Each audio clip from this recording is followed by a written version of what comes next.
பக்த அடியர்கள் அனைவருக்கும் இனிமையான அன்பு கலந்த வணக்கங்கள். உங்களோடு நான் சங்கீத். சிலோன் தமிழினுடைய ஊடக வலையமைப்பின் ஊடாக இப்பொழுது நல்லிநகர் கந்தனினுடைய திருத்தலத்திலே இப்பொழுது நாங்கள் நேரடியாக உங்களோடு சங்கமித்திருக்கின்றோம்.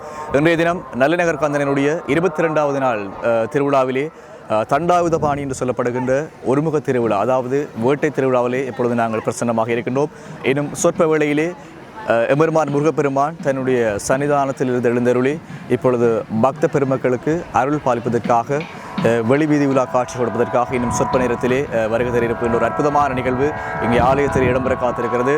பல்லாயிரக்கணக்கான பக்த பெருமக்கள் இந்த ஆலயத்திலே பல்லாயிரக்கணக்கான பக்த அடியவர்கள் புடையில் சூழ்ந்திருக்கிறார்கள்.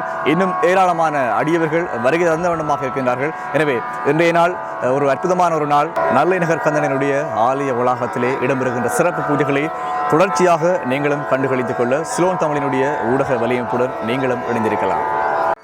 ஈழத்தின் அடையாளத்தின் ஒன்றான யாழின் வரலாற்று சிறப்புமிக்க நல்லூரானின் 22ஆம் நாள் திருவிழா இன்று இடம்பெற்றுக் கொண்டிருக்கின்றது.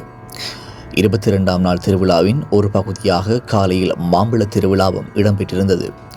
மாம்பழ திருவிழா என்பது முருகனின் ஞானப்பழம் பெற்ற கதையை பக்தர்களுக்கு வெளிப்படுத்தும் வகையில் அமைகின்றது. அதாவது ஒரு சமயம் சிவபெருமானுக்கும் உமாதேவியாருக்கும் நாரதர் மாம்பழம் ஒன்றை வழங்கினார். அதனை யாருக்கு கொடுப்பது என தீர்மானிக்க முதலில் உலகைச் சுற்றி வருபவருக்கே இந்த மாம்பழத்தை தருவோம் என சிவபெருமானும் உமாதேவியாரும் பிள்ளையாருக்கும் முருகனுக்கும் கூறினர்.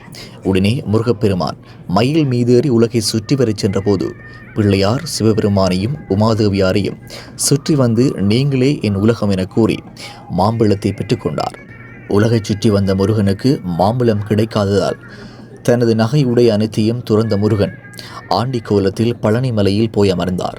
இந்த புராண கதையை மையமாக வைத்தே இத்திருவிழா இடம்பெற்று வருகின்றது. அத்தோடு இன்றைய தினம் முருகப்பெருமான் தங்கமயில் வாகனத்தில் எழுந்தருளியிருந்தார்.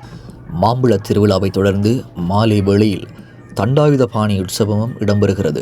சங்கரனின் சகோதரனாகவும் மாம்பழத்தை பெறும் போட்டியில் வெற்றி பெற்றவனாகவும் வரும் தண்டாயுத பாணியை, அதாவது தண்டாயுத பாணி வடிவத்தை போற்றும் திருவிழா தண்டாயுத பாணி உற்சவம் அல்லது ஒருமுக திருவிழா அல்லது வேட்டை திருவிழா என அழைக்கப்படுகிறது.